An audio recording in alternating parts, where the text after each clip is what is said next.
Olá, meu nome é Matheus de Freitas, eu sou bolsista PIBIC CNPq, orientado pelo professor Fábio Luiz Neuquides, e o trabalho que nós desenvolvemos durante o ano tem o título de Desenvolvimento de um método quantitativo para análise de metais em solo utilizando equipamentos portáteis de DXRF. Recentemente, a fluorescente raio-x tem tomado um corpo bem consistente, em especial nas áreas de arqueologia, geologia, agronomia e poluição de solos. Essa aderência técnica vem a reboque justamente das vantagens que a técnica possui, que já são bem conhecidas. Por exemplo, a técnica ela não é destrutiva, ou seja, ela não destrói a amostra no ato da medida. Ela é rápida e de fácil aplicação, barata em relação às técnicas convencionais e, mais recentemente, ela ganha uma nova vantagem, que é de poder ser portátil. Apesar das várias vantagens, a técnica ela possui algumas desvantagens, e a gente pode classificar essas desvantagens em dois tipos de efeitos. O primeiro são os efeitos químicos da matriz e o segundo são os efeitos físicos da matriz. Para esse segundo, existem alguns fatores que promovem esses efeitos, por exemplo, a granulometria. Então, foi motivado por essa deficiência da técnica, nós elaboramos os 3 objetivos do trabalho. O primeiro foi investigar a eficiência da DXRF na caracterização de amostras de solo para os elementos alumínio, silício, potássio, cálcio, titânio, manganês, ferro, cobre e zinco. O segundo foi avaliar a acurácia de diferentes equipamentos de DXRF, um de bancada e 2 portáteis. E por último, avaliar a influência da granulometria nos resultados quantitativos.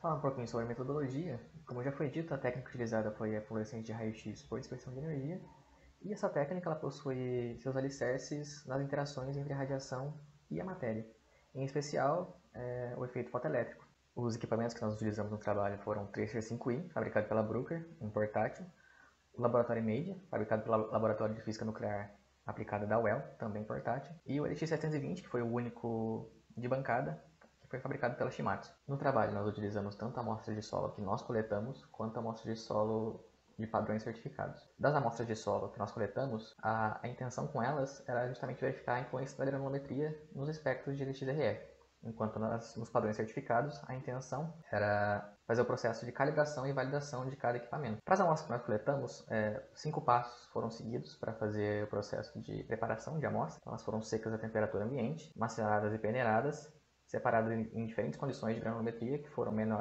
granulometrias menores que 2 mm, menores que 0,7 mm, menores que 0,125 mm e menores que 0,06 mm.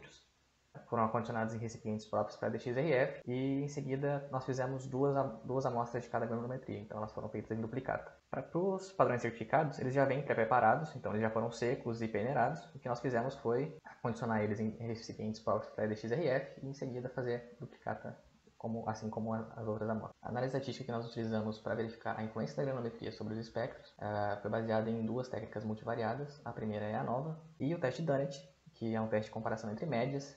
Então a gente escolhe uma média de controle e compara essa média de controle com as demais. E o processo de calibração e validação, que foi feito em 5 passos. O primeiro foi a medida dos padrões, a segunda, a obtenção dos dados de concentração, a terceira, o cálculo da sensibilidade, quando necessário, e por último, a validação, que foi feita utilizando os próprios certificados.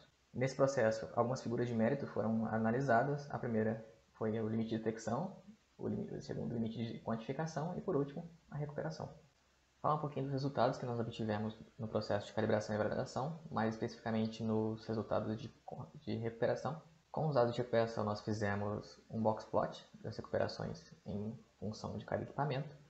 E nós avaliamos nesse box plot dados do centro de distribuição e da amplitude para cada equipamento. O centro de distribuição vai nos dizer onde os dados se concentram e a amplitude vai dizer o quão dispersos estão esses dados. Dos resultados da influência da granulometria sobre o espectro de DXRF, quando a gente faz uma análise qualitativa, observando as variações da concentração de cada elemento em relação à granulometria, a gente não consegue observar nenhuma tendência em nenhum elemento. Porém, é possível observar que existem diferenças significativas nas concentrações de alguns elementos para cada equipamento. Por exemplo, o LX720 apresentou concentrações maiores de cálcio que os outros 2 equipamentos, enquanto o Laboratório Media e o Tracer 5i apresentaram concentrações maiores de silício e cobre com relação aos outros equipamentos, respectivamente. E quando nós fazemos uma análise quantitativa, observando os resultados da ANOVA em conjunto com o teste Dunnett, buscando uma melhor condição de granulometria para cada equipamento, e por melhor condição de granulometria eu quero dizer uma granulometria tal que as concentrações obtidas por ela não tem diferença significativa com a menor granulometria, que seria menor que 0,06 mm. nós observamos que cada equipamento se comporta de maneira diferente. Por exemplo, para o DX720 e para o Laboratory Made, a melhor condição de granulometria que eles apresentaram foram as granulometrias menores que 0,125 mm. Já o equipamento Tracer-5i apresentou a melhor condição de granulometria nas granulometrias menores que 0,06 mm.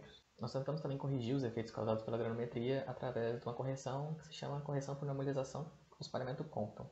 E fazendo uma observação dos dados de intensidade dos espalhamentos Compton dos equipamentos EDX720 e Tracer-5i, a gente não observa nenhuma tendência de variação conforme a granulometria aumenta, o que já é um indício de que a correção pelo espalhamento Compton para granulometria, para esses elementos de interesse, não é possível. No entanto, para os dados de concentração do EDX720, nós aplicamos a normalização e comparamos os dados de coeficiente de variação das concentrações normalizadas e das concentrações não normalizadas. E esse coeficiente de variação não apresentaram nenhuma variação, o que é mais um indício de que a correção pelo espalhamento Compton para esses elementos de interesse, para efeitos de granulometria, não é possível.